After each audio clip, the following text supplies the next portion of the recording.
Mark chapter 15, and it should appear, yes, on the screen.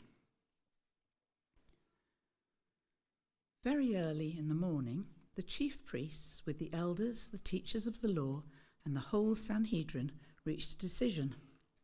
They bound Jesus, led him away, and handed him over to Pilate. "Are you the king of the Jews?" asked Pilate. "Yes, it is as you say," Jesus replied.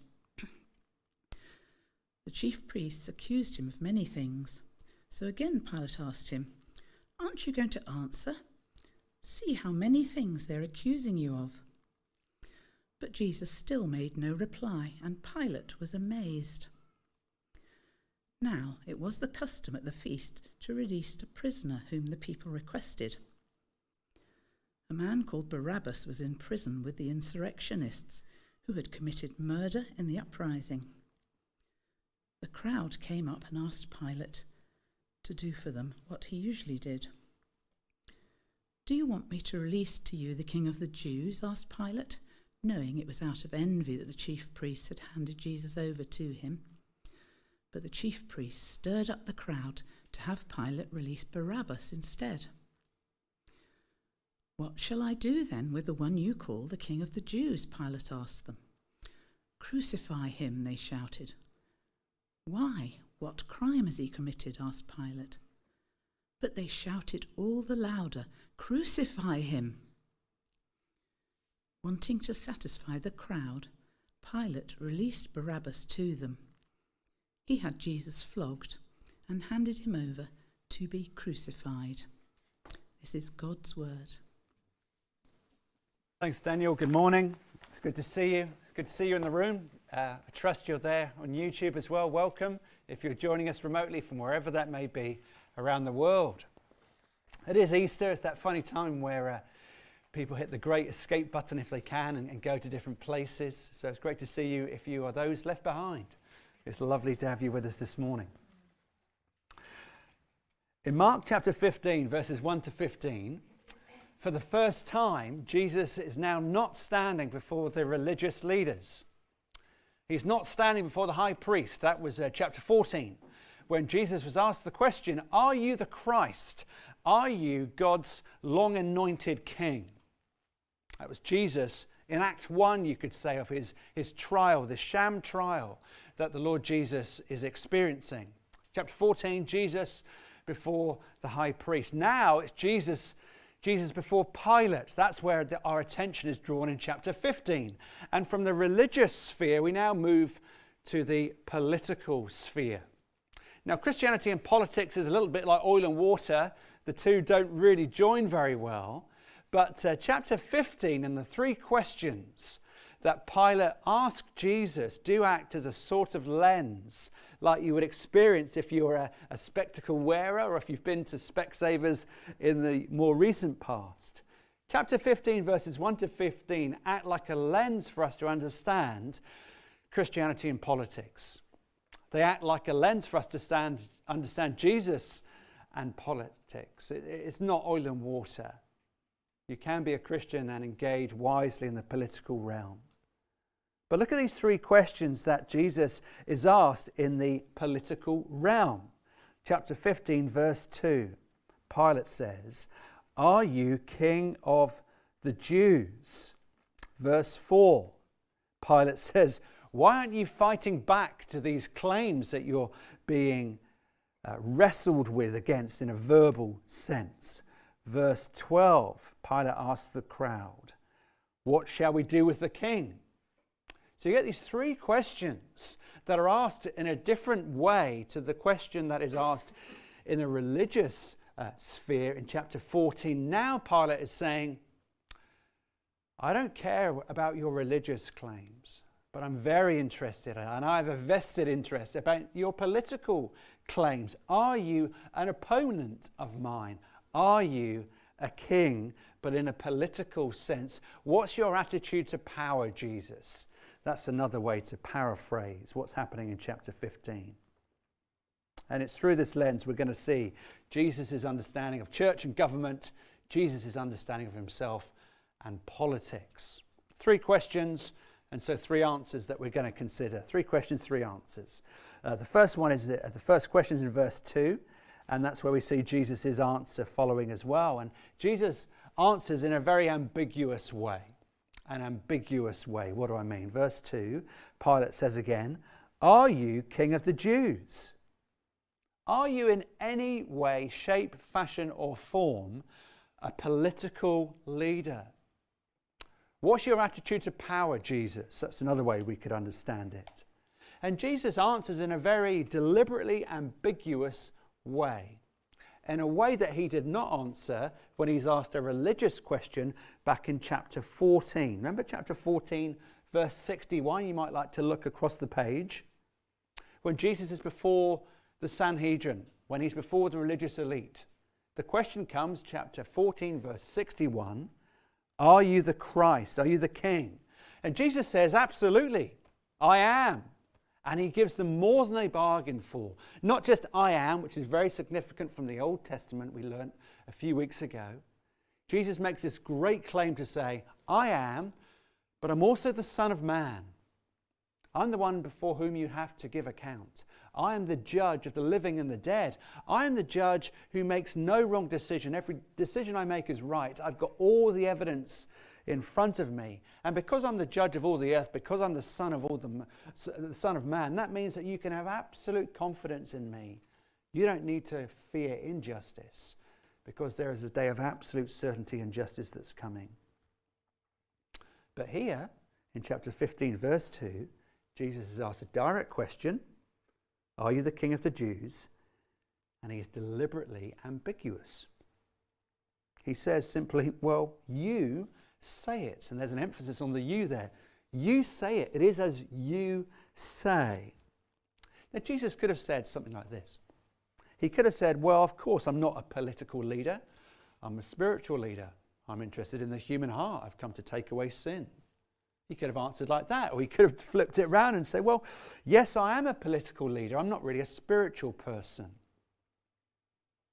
And if you think of the main religions in the world, there's no ambiguity in how the religious leaders of the world answer this question with their attitude to politics or their attitude to power. If you ask Buddha, "Are you a political leader?" Buddha would say, "No, I'm all spiritual." If you ask Muhammad, "Are you a political leader?" "Yes, I am.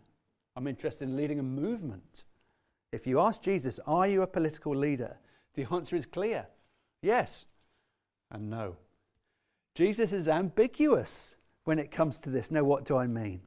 Look, there's another passage in Mark chapter 12 when Jesus is very ambiguous, but he talks about his attitude to power. He talks about the appropriate reach of government, should we say. There is a coin in Mark chapter 12 that Jesus takes up and uses as a visual illustration.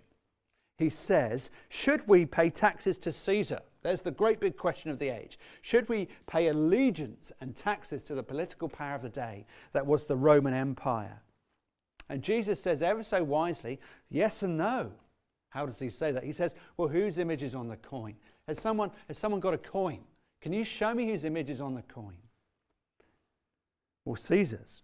And so Jesus, of course, says, now in infamy, "Render to Caesar the things that are Caesar, and to God the things that are God's." Deliberately ambiguous. Why? Because if you looked on a denarius, there was an inscription. An inscription that says the Roman Empire required and demanded absolute allegiance, total allegiance, no limited state. Governments in the time of Jesus, like the one that Tiberius, king of the Roman Empire, ruler of the Roman Empire, whose name and inscription was on the denarius, said this and thought this. Tiberius, it said, "Tiberius king," on every denarius. "Tiberius king, son of God." So the emperor of the Roman Empire claimed to have divinity. He claimed not just to be human, he claimed to be divine. And as a divine ruler of their understanding of the Roman Empire, they demanded and commanded absolute allegiance. Everything the Roman Empire said should be written down and taken as lit. No idea of limited state, no idea of an issue of conscience or an issue of abstinence or a difference of opinion. What the emperor said went. It was complete dictatorship. Human rights doesn't exist in the Roman Empire. Protest doesn't exist in the Roman Empire. If you protest, you will be crushed without mercy. And Jesus, as much as we can tell from the history books, is the first leader who says, no, that's overreaching.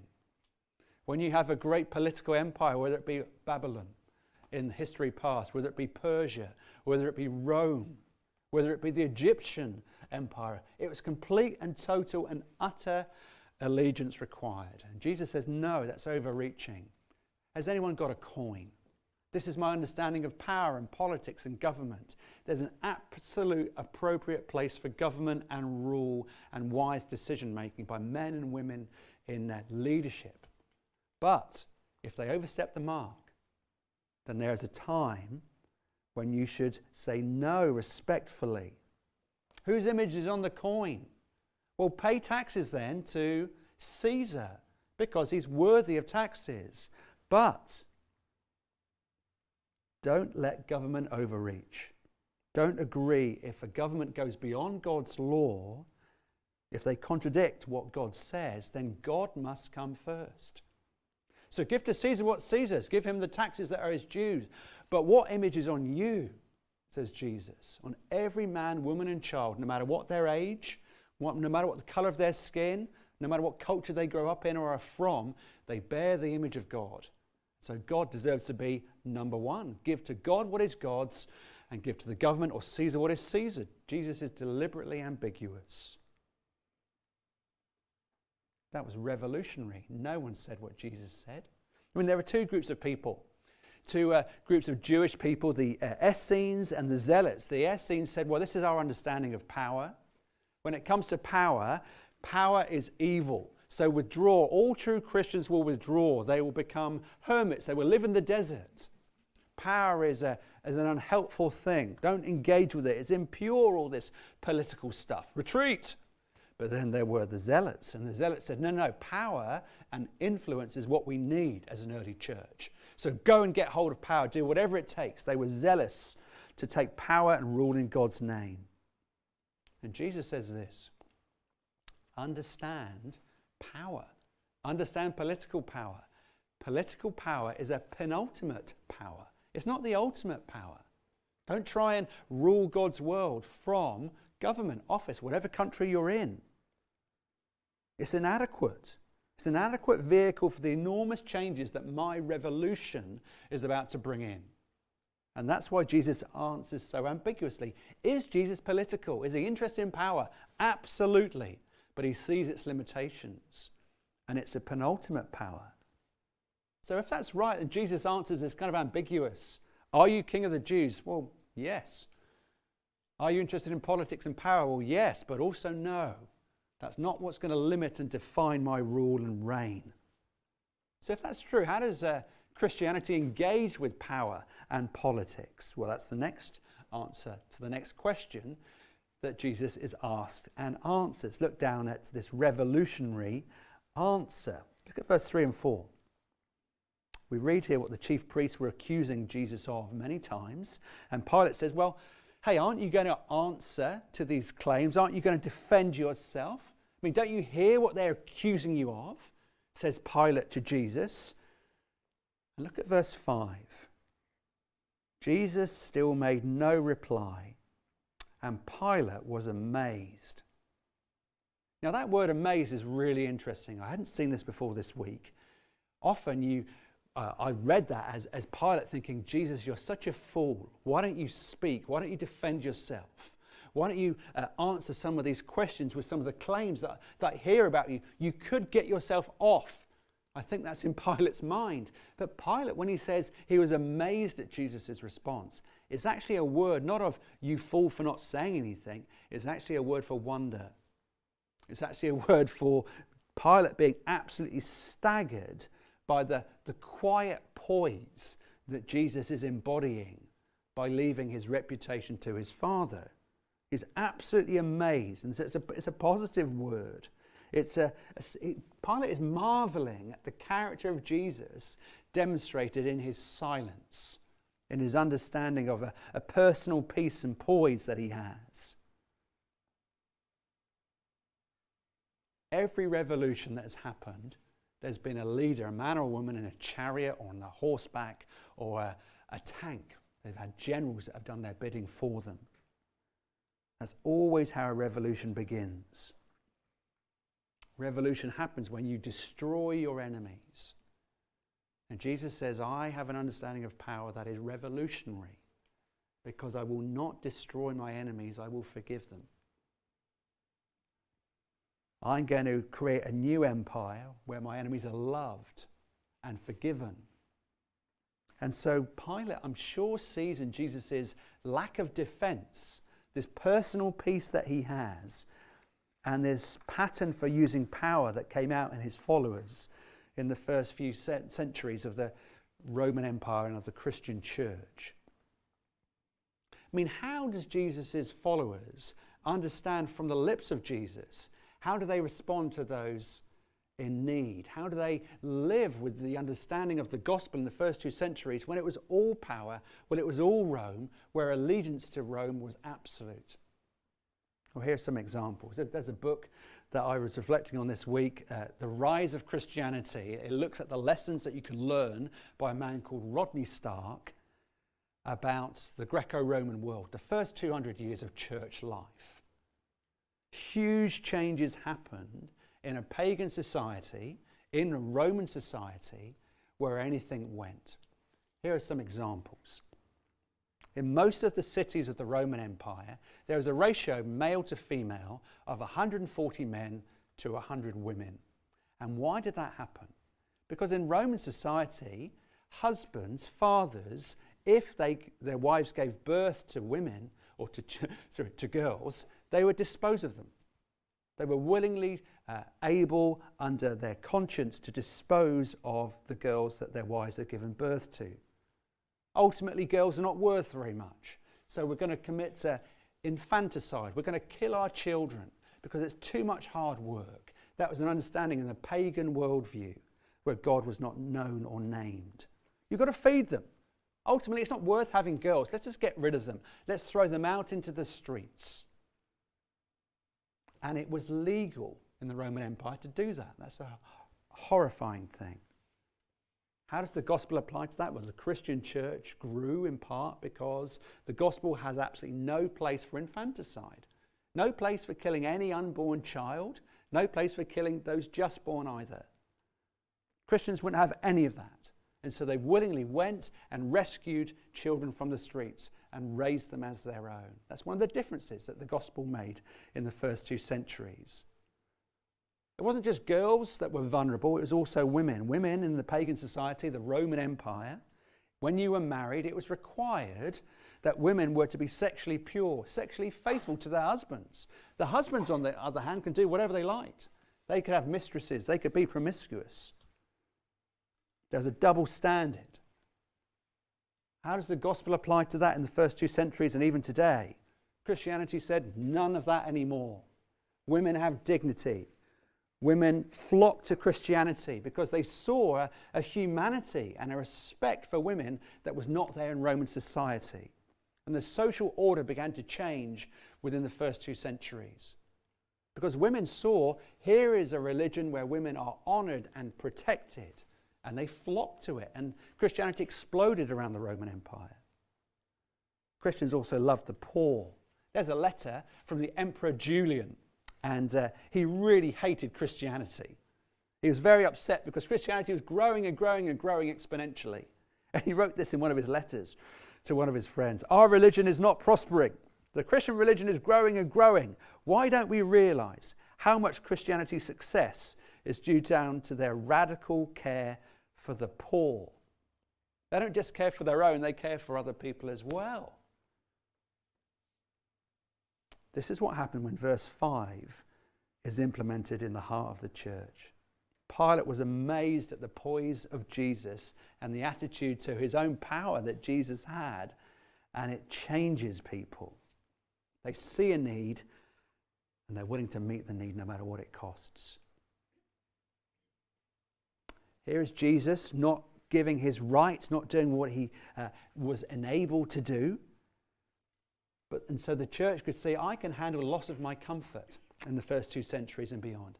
I can handle loss of my own peace. I can handle loss of my own money. I can even handle the loss of my life if it means that other people prosper and thrive. They looked at the social needs of the time. They looked at the sick, the poor, the needy, the vulnerable. They looked at the women. They looked at the needs of the city, and they just poured themselves out in the first 2 centuries, and the gospel exploded throughout the Roman Empire. They didn't idolize power. They didn't idolize position or reputation. They looked at the sick people in their community, and they met their needs no matter what the cost. They looked at the children, and they rescued them because they were vulnerable. They looked at the women, and they welcomed them in, and they valued them and honored them. They loved them. They drew them in, and that changed society.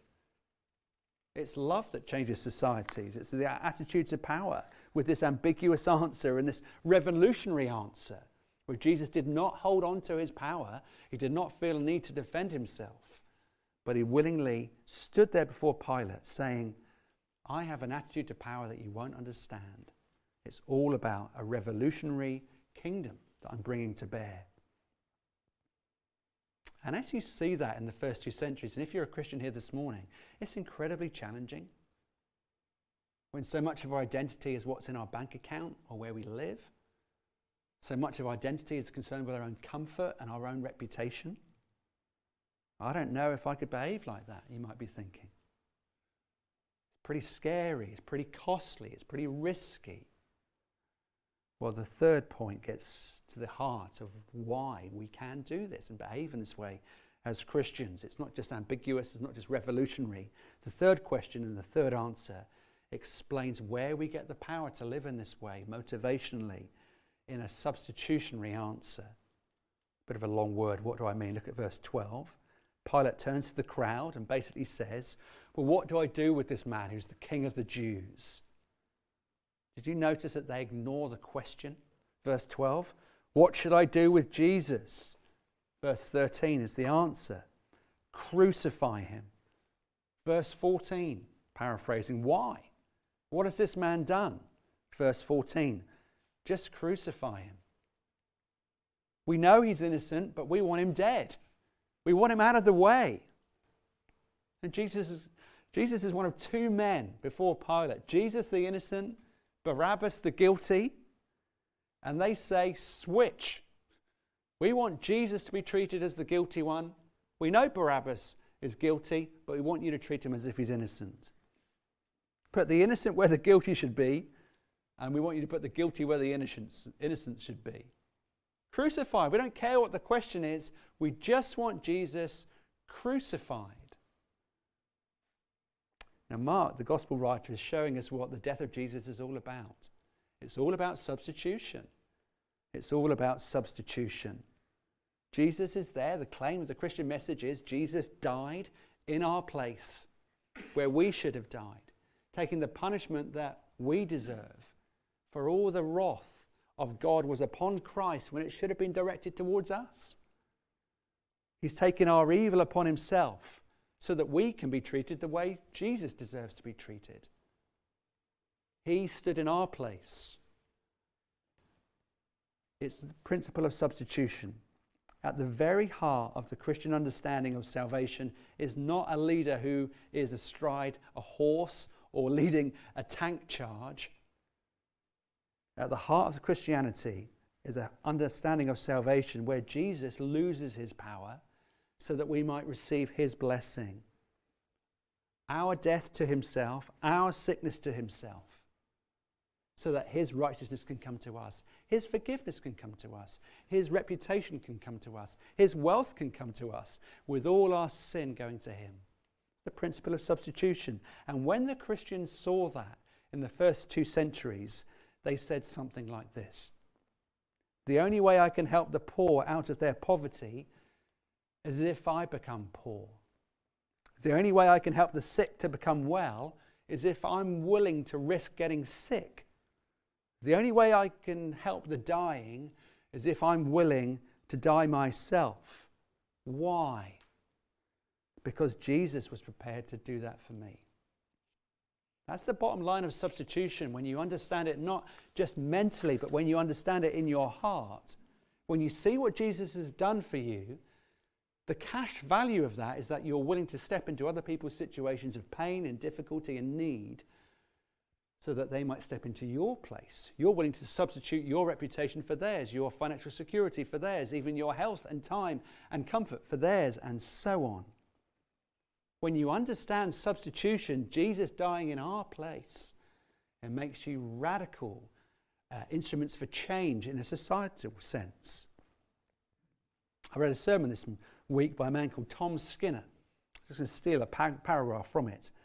He says this: Jesus came to change the system, so they arrested him. So now the Romans had two revolutionaries locked up. One was called Barabbas, one was called Jesus. And it's around a festivity time. And so Pilate stands out before the Jews with these two prisoners and says, you know how around this time of year I get very generous, and I want you to know that I love you, Jewish people. Now I'm going to release for you one of these two, Barabbas or Jesus. Which one do you want? It's not a question for Pilate about what sort of revolution there's going to be, because they're both revolutionaries. It's just a question of which one. Over here I've got Barabbas. He's been burning down the system. He's an insurrectionist. He's like a terrorist of sorts. He's been killing people. Do you want him? Over here I have Jesus, who claims to be the Son of God. I've interrogated him. All I can tell is that because of him, some people are alive who would have died. Some people are blind, but now they're seeing. Some people that couldn't hear, now they can hear. And he fed a few thousand people. Which one should I release, Jesus or Barabbas? And they all shouted, give us Barabbas. Now, why did they shout, we want Barabbas? Because you can always stop a Barabbas-like revolution. You just send out a few hundred soldiers and you bring him in again. But how do you stop Jesus? How do you stop him? How do you stop Jesus? Well, they nailed him to a cross, thinking that will be the end of it. He's just a political radical. He's got strange, ambiguous views to power. But Jesus was the answer to the human dilemma. He took our sin upon himself, and the cross did not defeat him.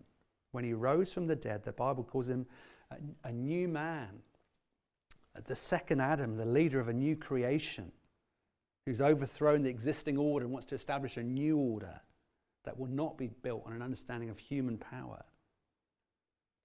Every other revolution, Russia, Persia, South America, France, every century, there's always a new attitude to power.